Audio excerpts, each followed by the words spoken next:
Hello, everyone. Welcome back to another exciting episode of our podcast. Hi, friends. I'm your host, Jessica. Now, Robinson, let me ask you something. Have you ever spent years learning English, mastered the grammar, and can read a whole book, but then, the moment someone greets you with hello, your mind just goes completely blank? Oh, absolutely. That used to happen to me all the time when I was learning English. But why do you bring this up?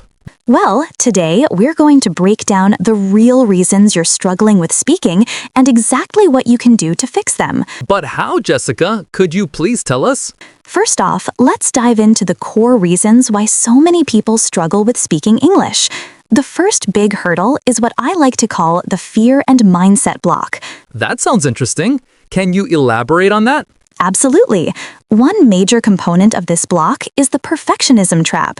Many learners have this overwhelming desire to speak perfectly right from the start. They fear making mistakes or sounding silly, and that's completely understandable. I get that. I used to feel like I had to eliminate every single mistake before I could even try to speak. Exactly. But here's the thing. That kind of fear can paralyze you.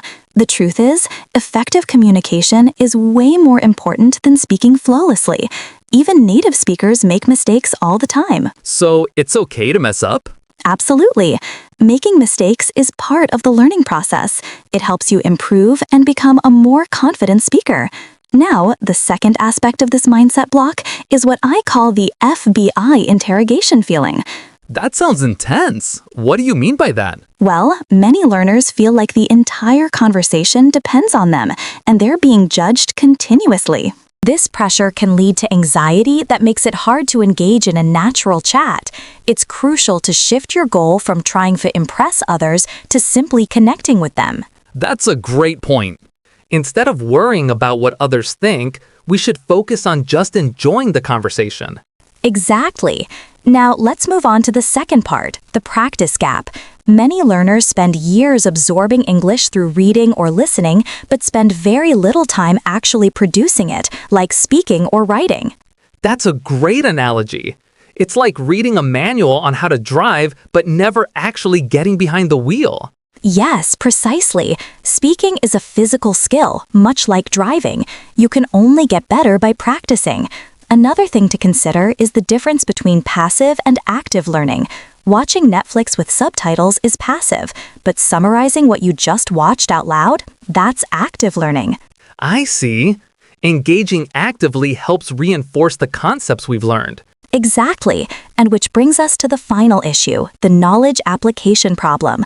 Many people understand grammar rules and vocabulary, but when it comes time to apply that knowledge in conversation, they freeze up. That's so true. I sometimes know what I want to say in my head, but can't get the words out when speaking. Right. It's essential to practice applying what you know in real-life situations.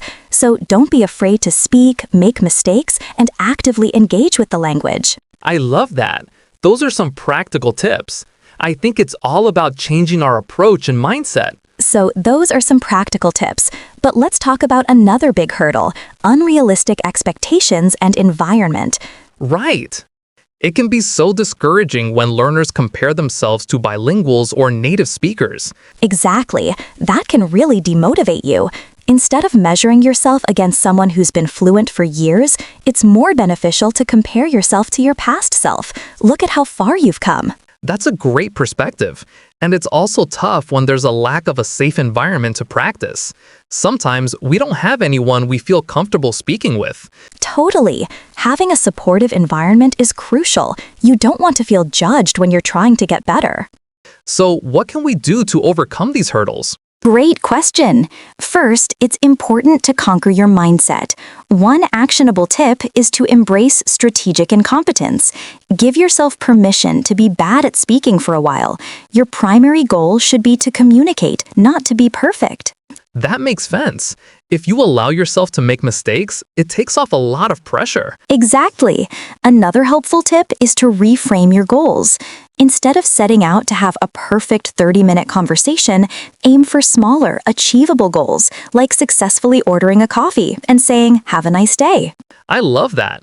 It's much more manageable. Absolutely. Now, let's bridge the input-output gap. One helpful strategy is self-talk. As you go about your day, describe your actions in English. Say things like, I am walking to the kitchen, or I need to buy milk. It may sound a bit silly, but it's a great way to practice without pressure. I can see how that helps. It keeps the language fresh in your mind. Exactly. Also, consider shadowing. This involves listening to audio clips, like podcasts or YouTube videos, and then repeating after them to practice rhythm and intonation. That's a smart way to improve fluency. It really is. And that practice helps build what we call muscle memory for your mouth and brain. But there's another critical area we haven't touched on yet: cognitive load. Cognitive load? That sounds a bit scientific. What does that mean for an English learner? It's the mental effort required to speak. Think about it. You're trying to remember vocabulary, apply grammar rules, manage your pronunciation, and follow the conversation, all at the same time. Your brain's RAM gets maxed out, and it just freezes. Oh, that explains so much. It's not that we don't know the words, it's that our brain is doing too many tasks at once. Precisely.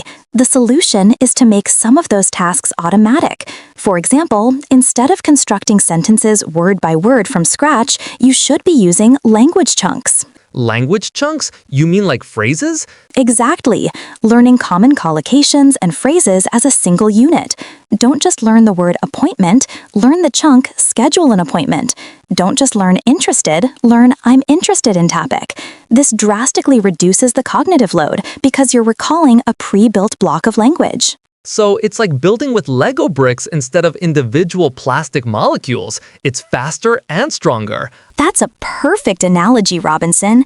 Now, let's talk about one more invisible barrier, the translation trap. I think I know this one.